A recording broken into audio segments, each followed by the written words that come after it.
मैं मज़ा ख़राब नहीं करना चाहता, मगर आप चैनल वालों ने सचमुच हिंदुस्तान का मज़ा ख़राब कर दिया है। जो भाषा है और जिस तरह से काम चल रहा है पिछले 5 साल में, आज न कल कोई 10 साल बाद जब YouTube के तहखाने में जाकर ढूंढेगा कि ये लोग क्या कर रहे थे, तब पता चलेगा कि कोई NDTV भी था जो भीड़ नहीं बन रहा था।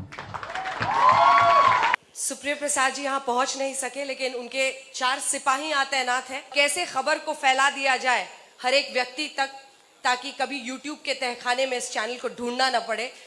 बहुत बातें कही गई कि अभी कुछ देर पहले काफी कुछ कहा गया कि कभी देखना चाहिए मुड़कर कि हम क्या करते हैं। बिल्कुल देखना चाहिए मुड़ के हम क्या करते हैं। हमारे व्यूअर्स तय करते हैं कि हम कितने बेहतर हैं। आपके वोट तय करते हैं, हमारे व्यूअर्स तय करते हैं कि हम कितने बेहतर हैं। जिसके नंबर जितने हैं वो उतना बेहतर है, उसको मानने में किसी को गुरेज नहीं होना चाहिए।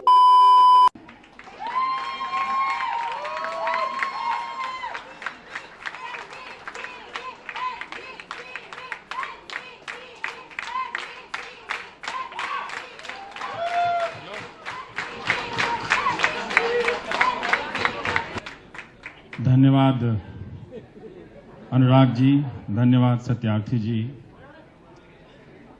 मुझे नज़र मिलाकर बात करने की आदत है, मगर उस तरफ अंधेरा है।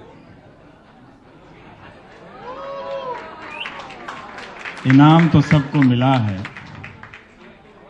क्योंकि जज साहिबान के सामने वही भेजा गया जो सबसे अच्छा था, वो नहीं भेजा गया जो सबसे अच्छा नहीं था।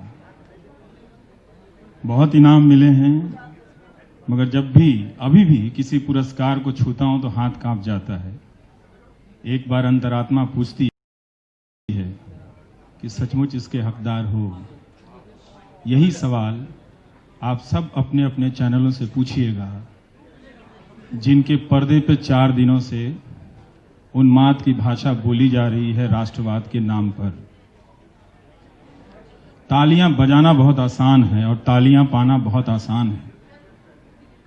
लोग हम सब भावनाओं में बह जाते हैं, मगर इस पेशे का उसूल यही है कि ना तो खुद भावनाओं में बहें और ना ही किसी को उकसाएं। आप सब जब यहां से जाएंगे तो अपने अपने ट्वीट को पढ़िएगा। मैं मज़ा ख़राब नहीं करना चाहता, मगर आप चैनल वालों ने सचमुच हिंदुस्तान का मज़ा ख़राब कर दिया है। जो भाषा है और जिस तरह से काम चल रहा है पिछले 5 साल में, आज न कल कोई 10 साल बाद जब YouTube के तहखाने में जाकर ढूंढेगा कि ये लोग क्या कर रहे थे, तब पता चलेगा कि कोई NDTV भी था जो भीड़ नहीं बन रहा था। ना हम भीड़ बन रहे थे, ना हम भीड़ बना रहे थे। इस बात को याद रखिएगा, जब यहाँ से हम सब पर्दे पर आने वाले लोग हैं, लाखों लोगों के बीच पहचाने जाते हैं। ये भाषण मैं नहीं दे रहा हूँ।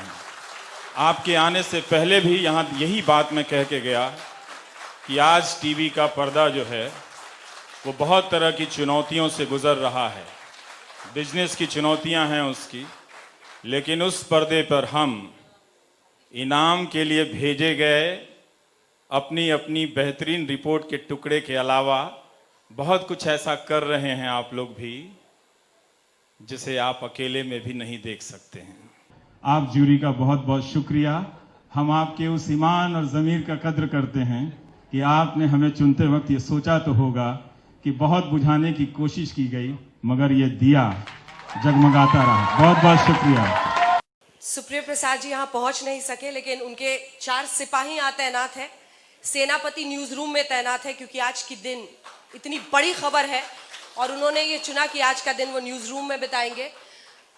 वो आज तक की सोच है, उसकी रफ्तार है, उसकी तेजी है, उसकी आत्मा है, उसकी फॉरवर्ड प्लानिंग है, और कैसे खबर को फैला दिया जाए हर एक व्यक्ति तक, ताकि कभी YouTube के तहखाने में इस चैनल को ढूंढना न पड़े। इसलिए आज तक के संपादक इस वक्त न्यूज रूम में मौजूद हैं, उनके सिपाही आपके सामने हैं। धन्यवाद। बहुत बातें कही गई कि अभी कुछ देर पहले काफी कुछ कहा गया कि कभी देखना चाहिए मुड़कर कि हम क्या करते हैं, बिल्कुल देखना चाहिए मुड़ के हम क्या करते हैं। और सिर्फ 5 साल नहीं सोचना चाहिए, सिर्फ 10 साल नहीं सोचना चाहिए, सिर्फ 15 साल नहीं सोचना चाहिए, उस 25-30 साल को सोचना चाहिए जब हमने क्या क्या किया है, वो सब कुछ सोचना चाहिए। जरूरी वो भी है सोचना कि जब हम मुड़कर देखें, जब हम आईने में देखें तो लगे हम अगर किसी के बारे में कुछ कह रहे हैं तो कितनी कालक हमारे मुंह पर भी है, वो भी सोचना जरूरी है। तो मैं धन्यवाद करता हूं ENBA के जूरी का, अनुराग का, क्योंकि व्यूअर्स जो हैं वो सब कुछ निर्धारित करते हैं। और जब आपकी व्यूअरशिप हाई हो, अक्सर नेता कहते हैं कि आप उसकी साइड लेते हो, आप उसकी साइड लेते हो। मैं एक ही बात बोलता हूं कि हमारे व्यूअर्स तय करते हैं कि हम कितने बेहतर हैं, आपके वोट तय करते हैं, हमारे व्यूअर्स तय करते हैं कि हम कितने बेहतर हैं। जिसके नंबर जितने हैं वो उतना बेहतर है, उसको मानने में किसी को गुरेज नहीं होना चाहिए। धन्यवाद, थैंक यू सो मच। कि मेरे दफ्तर के सामने आप बोर्ड लगा दें कि रवीश का टाइम खत्म हो गया। रवीश का टाइम खत्म नहीं हो सकता है। आपको हजारों इनाम मिल जाएंगे, आपकी TRP 100वें माले पे चढ़ जाएगी, तब भी कोई रवीश की जरूरत रहेगी। पत्रकारिता में आम आदमी कोई रवीश जैसा ही ढूंढेगा। देखिए, हम मीडिया हैं और हमारा काम है जो कमजोर है उसके साथ खड़ा होना।